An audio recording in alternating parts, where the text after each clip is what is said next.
തെരഞ്ഞെടുപ്പ് പ്രചാരണം ഹൈടെക് ആകുമ്പോഴും ചില ചുവരെഴുത്തുകൾ ഇപ്പോഴും കൗതുകമായി അവശേഷിക്കുന്നുണ്ട്.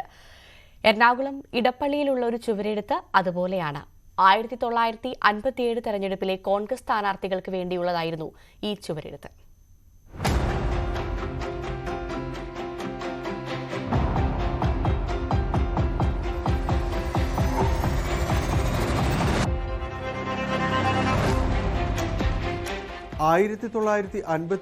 ലോക്സഭാ നിയമസഭാ തെരഞ്ഞെടുപ്പുകൾ ഒന്നിച്ചു നടന്ന സമയത്തെ കോൺഗ്രസ് സ്ഥാനാർത്ഥികളുടെ ചുവരെഴുത്താണിത്. പാർലമെന്റിലേക്ക് AM തോമസും അസംബ്ലിയിലേക്ക് AV ജോസഫും കോൺഗ്രസ് സ്ഥാനാർത്ഥികളായി കാളപ്പെട്ടി ചിഹ്നത്തിൽ ജനവിധി തേടി. ലോക്സഭയിലേക്ക് AM തോമസ് 10,623 വോട്ടിന്റെ ഭൂരിപക്ഷത്തിൽ ജയിച്ചു.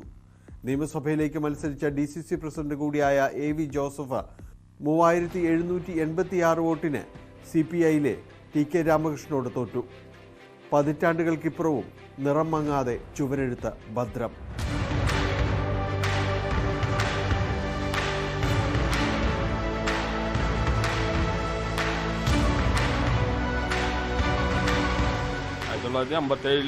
ആണെന്നുള്ളതാണ് എൻ്റെ അറിവ്. മറ്റേ AV ഹോസ്പിറ്റലിനും പിന്നെ ഇവിടെ രമ്പാട്ട് AV ഹോസ്പിറ്റലിനും പിന്നെ പുള്ളി SMLA നിയമസഭയിലേക്ക് പുള്ളി. ഞങ്ങളൊക്കെ ഇവിടെ ഒരു കുറേ വർഷങ്ങളായിട്ട് ഇങ്ങനെ എൻ്റെ കാരണവരൊക്കെ ആയിട്ട് വാടക എടുത്ത് അങ്ങനെ വെക്കണതാണ്. അത് ഇതുവരെ അവിടെ മെയിൻ്റനൻസ് വന്നിട്ടുണ്ടെങ്കിൽ അത് മായ്ച്ചു കളഞ്ഞിട്ടില്ല ഇതുവരെ പെയിൻ്റ് അടിച്ച്. ഇല്ല അത് അങ്ങനത്തെ എന്തോ ചായക്കൂട്ടാണ് ആ സമയത്ത് ഉപയോഗിച്ചേക്കണത്. ഇത് കോൺഗ്രസ് ഓഫീസായിരുന്നു. ഒരു 50-55 വർഷത്തിന് മുമ്പുള്ള എഴുത്താണത്. AV ജോസഫ് എന്നാണ് അദ്ദേഹത്തിൻ്റെ പേര്. അദ്ദേഹം അമ്പാട്ട് കുടുംബമാണ്. മുടിയോട്ടാനൊക്കെ ചെല്ലുമ്പോൾ അവസാന കാലഘട്ടങ്ങളിലും ചോദിക്കും, സജി നമ്മുടെ ആ ചുമരെഴുത്ത് ഇപ്പോൾ അവിടെ ഉണ്ടോ? അപ്പോൾ ഞാൻ പറയും, ജോസഫ് ഉണ്ട്, നമ്മുടെ ചുമരെഴുത്ത് അവിടെ ഉണ്ട്. അത് പള്ളിയും മായ്ച്ചിട്ടില്ല, നാട്ടുകാരും അത് മായ്ക്കാൻ സമ്മതിച്ചിട്ടില്ല എന്ന് ഞാൻ പറയുമ്പോൾ പുള്ളിയുടെ മുഖത്തൊരു ചിരിയൊക്കെ വിട്ടുരുമായിരുന്നു. അതുപോലെ നമ്മുടെ പള്ളിയുടെ ബിൽഡിംഗ് ആണത്.